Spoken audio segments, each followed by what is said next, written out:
volvemos de nuevo a la introducción del tema 3, otros buses en los puertos USB, ¿no? Vamos a trabajar ahora sobre las conexiones del USB. El USB no es un puerto de gran rapidez. Básicamente un USB no es un periférico. Lo que pasa es que antiguamente, como lo hemos visto en las clases anteriores, hemos visto el puerto paralelo, el puerto serial, ¿no? El puerto del mouse, el puerto EPC2, ¿no? Y salió este nuevo puerto, un nuevo puerto USB. ¿Cuáles son las características de este puerto, ¿no? Primero es para periféricos, cualquier tipo de periféricos. Entre ellos, lo más conocido son las memorias USB. Las memorias para poder almacenar los dispositivos. Pero, como les dije, el USB va a trabajar directamente con el SOM-Braille. Ya no trabaja con el supercircuito, que es muy lento y muy antiguo. Trabaja con SOM-Braille. O sea, es mucho más rápido que el puerto serial y el puerto paralelo. El USB se trabaja de diferentes maneras, pero directamente va a la memoria. O sea, trabaja mucho más rápido. ¿Qué otra característica tiene el puerto USB? El puerto USB tiene la característica de que es muy fácil de reconocer por los sistemas operativos. Antiguamente, por ejemplo, tú ponías una impresora serial o paralela, la ponías mayormente paralela, ponías una impresora y trabajaba la impresora. Pero si tú cambiabas del puerto a la impresora, ¿no? Entonces tenías que volver a instalar la impresora porque la impresora había sido cambiada de puerto. Igualito pasaba con el puerto serial, ¿no? El puerto serial, tú conectabas el mouse en un puerto serial, trabajabas tranquilo y sin querer lo cambiabas de puerto, lo movías y cambiabas de puerto y ya no lo reconocía el sistema operativo. Tenías que volver a instalar el serial, ¿no? El puerto serial, porque antes los mouse se instalaban, porque no se reconocían automáticamente. ¿Sí? Una vez me preguntaron, ¿y por qué ahora sí lo reconoce automáticamente? Porque Windows inventó una palabra, se llama el plug and play, ¿no? ¿Qué es el plug and play? El plug and play única y exclusivamente es una reserva que ellos tienen sobre los drivers, ¿no? O sea, ellos dentro de su instalación tienen una gran cantidad de drivers que lo guardan ahí. Entonces, cuando tú colocas un periférico, ¿no? La tecnología Plug and Play lo detecta y automáticamente va al banco de drivers, lo busca y lo instala. Por eso se dice que es un aparato Plug and Play. Por eso, antiguamente no. Antiguamente, cada vez que tú conectabas un periférico tenías que instalarlo, conectarlo a los drivers, porque como es hardware, necesita un software, ¿no? Entonces, se instalaba los puertos seriales, los conectabas de uno a otro, ¿no? Y tenías que reinstalarlo porque era un problema. En cambio, en el USB no pasa eso. En el USB, claro, los sistemas modernos, tú lo puedes colocar en cualquier puerto USB, cambiarlos. Por ejemplo, tienes tu impresora y por A o por B la mueves de sitio y no te acuerdas en cuál de los puertos lo pusiste en tu máquina, lo colocas nomás y no vas a tener problema porque inmediatamente el sistema operativo lo va a detectar. Ya, es otra de las características. Otra de las características también del puerto USB es de que pueden ponerse una gran cantidad de puertos, ¿no? Ustedes pueden leer, pueden conceptar que se puede poner 128 puertos, ¿no? Del 0 al 127. 128, imagínense, ¿cuántos? ¿Para qué voy a necesitar tanto? ¿No? Pues si mi máquina solamente tiene 6. Yo tengo 6 nada más, con 4 atrás y 2 adelante con el case, y ya no puedo tener más. No, sí. Hay unos aparatitos que se llaman hubs, ¿no? Los hubs tienen conexiones de puertos. Podemos ponerle hub de 6, hub de 8, hub de 16. Yo he visto hasta hub de 32 nada más, no he visto de 64 ni de 128.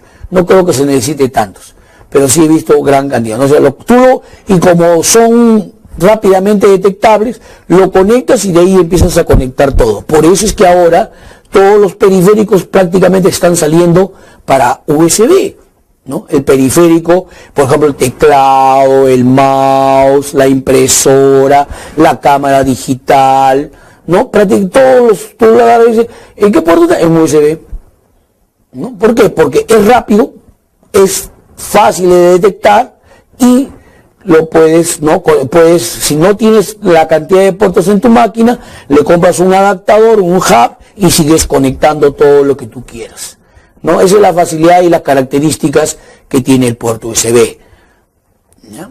Ahora, ¿qué diferencia hay entre el puerto, el USB 1 y el USB 2, ¿no? La diferencia es bastante marcada, ¿no? Lógicamente estamos hablando de velocidad, ¿no? La velocidad del puerto USB ya 1 es más lenta, no se reconocen muy bien los drivers, trabaja muy poca velocidad, ¿no? En cambio el USB 2 sí tiene, ¿no?, alto rendimiento, ¿no? Pero el sistema operativo debe estar adaptado y sobre todo la máquina, o sea la placa, debe soportar el puerto USB 2. ¿Ya? Porque normalmente las placas antiguas, por ejemplo, trabajan con puerto USB 1. Si tú trabajas con XP, lógicamente el USB 2 va a tener ciertas dificultades para trabajar, pero trabaja normal. Pero si tú tienes, por ejemplo, un Windows 7 y tienes una buena placa con USB 2, le colocas un periférico con USB 2 y eso va a trabajar en alto rendimiento, ¿no?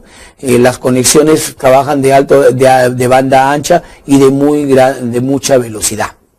Entonces, los puertos USB trabajan mayormente para casi todos los periféricos, por eso que ya se ha estandarizado. Porque tú puedes almacenar cualquier cantidad de puertos, ¿no?, y conectar todo lo que tú quieras a tu PC, ¿no? Tanto como entrada de sonido, video, puede ser memorias, escáner, impresoras, y lo detecta automáticamente, ¿no? Pero no por el Plug and Play, sino que el puerto tiene esa característica. No confundan, el Plug and Play, ya que usa Windows, es la detección automática de drivers. Si tú colocas una tarjeta nueva en tu máquina y la tarjeta con tecnología Plug and Play, según ellos le dicen, ¿qué significa eso? Significa que el fabricante ha hecho un convenio con Microsoft y le ha dicho, bueno, esto es la secuencia de mi placa, ¿no? Y esto trabaja así, así, así.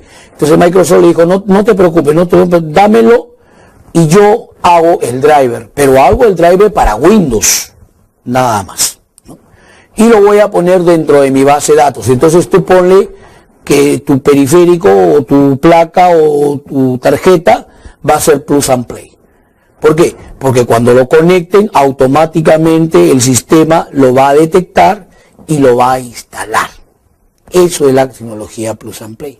El USB trabaja más o menos igual, pero tiene la facilidad de que tú lo puedes cambiar de puerto sin ningún problema, ¿no? El hub del USB, ¿no?, hay de 6, de 8, de 10, pueden ustedes conectar todo lo que deseen a ellos, ¿sí? En la velocidad de la velocidad de transferencia de datos entre los puertos varía mucho, ¿sí? Vamos a ver, por ejemplo, el puerto serial, ¿no? El puerto serial, ¿no?, que es el más lento de los puertos, ¿sí?, tiene 115 kilobits de velocidad. Lo máximo que puede llegar es a 115 megabits, no estamos hablando de bytes, estamos hablando de velocidad. Es el puerto más lento que existe dentro de los puertos estándar de la computadora. ¿Por qué ese puerto estándar? Porque la computadora tiene un sinnúmero de puertos, ¿no?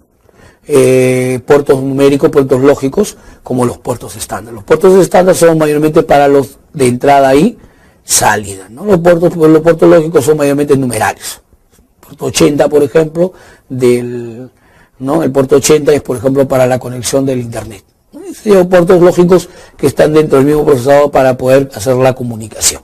Pero vámonos al puerto estándar, no nos desviemos del tema.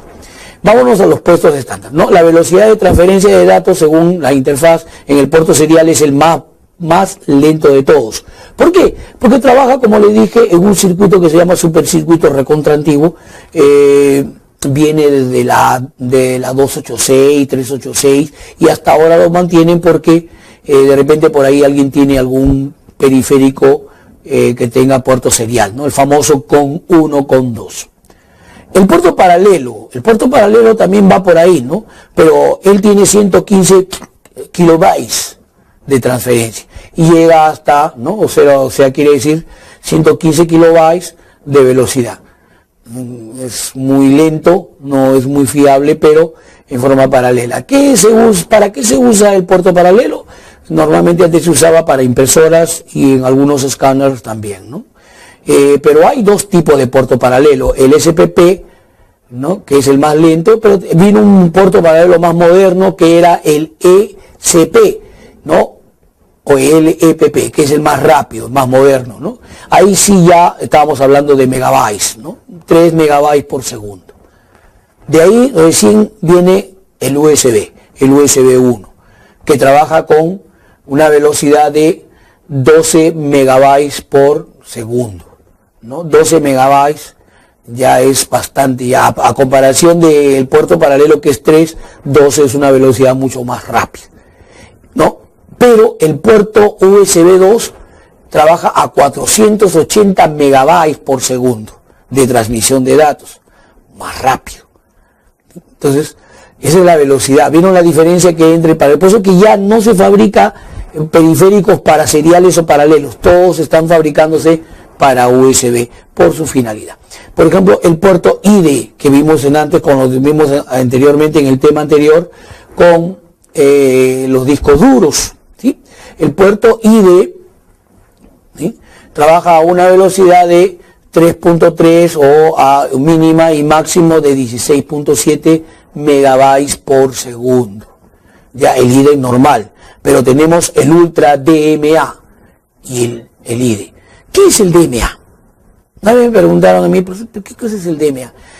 Miren, antiguamente, ya, en las placas antiguas, cuando se quiso acelerar la velocidad, ¿no? Las placas funcionaban a una velocidad de 66 MHz. Querían tener más velocidad, entonces dijeron bien claro, vamos a hacer una cosa, vamos a poner una ruta directa a la memoria y ya no tenga que estar pasando por el procesador porque hay demora, mejor que vaya de frente, lo que tiene que irse por de frente a la memoria, que vaya. Entonces a esa ruta le pusieron DMA, que era a una velocidad de 100 MHz en la placa. O sea, era más o menos un 40%, un 50%, casi un 50%, no, más de 40-50% de velocidad aumentaba, ¿no? De 66 a 40 a 100, ¿no? Había aumentado 40 megabytes por segundo en velocidad, gigahertz por segundo en velocidad. Pero las placas aumentaron su velocidad, ¿no? La 486 llegó a 100, entonces ya quedó inútil el DMA dentro de la placa, porque ahora las placas trabajan con 1 giga. Pero el ID, como trabaja con el Sunbright, como explicado en la placa, no es muy lento, entonces el ID empezó a trabajar, a aplicar este nuevo sistema para que vaya directamente la transmisión de datos desde el disco duro a la memoria, ya a una velocidad de 100. Y el Ultra DMA, ya trabaja ya a una velocidad de 33 megabytes por segundo. Ese es el DMA. ¿Sí? Como vimos los discos duros, en la clase de los discos duros, habíamos hablado de los SCSI, ¿no? Los SCSI también son veloces. El SCSI 1 trabaja a una velocidad de 5 megabytes por segundo. El SCSI 2 trabaja a una velocidad de 10 megabytes por segundo.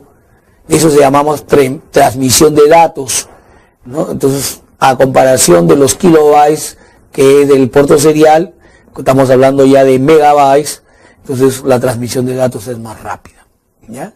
El último SCSI, ¿no? Salieron el Flash Squinder SCSI, que trabaja a una velocidad de 20 megabytes, el Ultra SCSI, que trabajó también a otra velocidad de megabytes, y el Ultra 2, ya que fue uno de los principales, trabajó a una velocidad de 40 megabytes por segundo. ¿Ya? En lo que es la transmisión de datos, los SCSI siempre han estado tratando de mantener la velocidad, ¿no?, de esta opción, ¿no? Por ejemplo, la última opción de los SCSI que sacaron es, ¿no?, el Wither de banda ancha, Wither Ultra 3 SCSI de 160 y el de fibra de canal de 100 a 400 megabytes por segundo. ¿Ya? Entonces, todo depende de la velocidad que se mantenga dentro de la transmisión de datos. Cada cosa va a ir aumentando dentro de la parte de la interfaz. Por una parte el procesador, por una parte la placa, por otra parte también los periféricos. Toda la velocidad va aumentando, por lo tanto la información va trabajando de una manera diferente. Un ejemplo, en las programaciones, por ejemplo, antes un lenguaje muy conocido como se llama el lenguaje Java, ¿no? Había una parte de lo que era la encriptación, la parte que uno tenía que, a la hora que hacía la programación, tenía que ir buscando los espacios de memoria y borrarlos para que no ocupe demasiado memoria y podíamos seguir trabajando. Y Java inventó un borrador automático, ¿no?, lo que se le llama el recogedor de basura. Entonces automáticamente borraba todo, ¿no? Pero como en máquinas lentas como antiguas, ¿no?, esto era un poquito problemático porque la máquina era lenta, no tenía problema. Pero ahora, con las máquinas que tenemos ahora rápidamente, entonces el Java ha resurgido con este nuevo sistema, ¿no? Un sistema que lo tiene y le ayuda. Entonces, eso es un pequeño ejemplo para que ustedes se den cuenta cómo cada vez las máquinas quieren trabajar mucho más rápido y quieren aumentar su velocidad, ¿no? ¿Por qué? Porque hay dos cosas dentro del mercado, ¿no? Una de las cosas principales es el usuario quiere velocidad, pero también el usuario quiere cosas baratas, ¿no? Las cosas baratas, lógicamente, tiene que ir acompañado de una prestación y de un seguro, ¿no? O sea, quiere decir que funcionen bien, ¿no?, que no se malogren y que den buen servicio. Eso es lo que quiere el usuario. Entonces los fabricantes lo que hacen es tratar de buscar siempre lo que salga más barato, ¿ya?, y salga más rápido, no pueda trabajar bien, ¿no?, y lógicamente también aplique la velocidad que se necesita. Esos son los ítems que tiene toda la parte de lo que es la tecnología, porque hay cosas que salieron caras, ¿no?, pero son buenas. Por ejemplo, una anécdota ahí, la red, ¿no?, el internet. Usted sabe muy bien que hay un servicio que se llama el ADSL, ¿no? De repente lo conocen como Speedy o como Claro, que también le dan internet, ¿no? Te alquila una opción de internet, tú vas, pides tu internet, pero te lo ponen con tu línea telefónica. A eso se le llama el famoso ADSL. La línea ADSL te lo mandan sobre la misma línea telefónica, ¿ya? Pero antes de eso, su antecesor, ¿no?, lo hicieron a través de la luz eléctrica. Sí, a través de la luz eléctrica. Pero ¿qué sucedía? Que era bueno, transmitía muy bien la información, era rápido, todo, ¿no? Pero los routers, los aparatos que hacían esa transmisión, tenían un pequeño problema, eran demasiado caros, ¿no? Entonces, como es caro y da buena prestación, pero no era para los servicios. Entonces dijeron, con luz eléctrica no, porque fabricar un router para eso es más caro que fabricar un router para teléfono. Mejor mandámoslo por el teléfono, que es más barato, ¿no? Los routers por el teléfono son más baratos, son más cómodos, ¿sí? Y como la compañía los compran en grandes cantidades, les sale más cómodo todavía. Por eso es que hacen ofertas a la hora que te dicen, el router te lo regalamos, ¿no? Entonces, esa es la facilidad. Lo que se quiere acá es que las cosas salgan cómodas, baratas para el usuario y que tenga las prestaciones necesarias. Es la competitividad, hay que competir. Nosotros también tenemos que competir, nosotros también tenemos que tener una gran calidad para hacer la competencia, ¿no? La ética profesional es algo que se le debe inculcar a todos los alumnos y yo siempre lo explico y siempre lo diré. ¿no? Trabaja con ética y siempre vas a tener trabajo. Trabaja con ética, sé honrado, sé bueno y haz bien tu trabajo. No importa el trabajo que sea, pero hazlo bien y vas a ver que nunca te va a faltar nada. Eso es lo que quiero como mensaje final para terminar el tema número 3, que es la unidad de USB. Muchas gracias.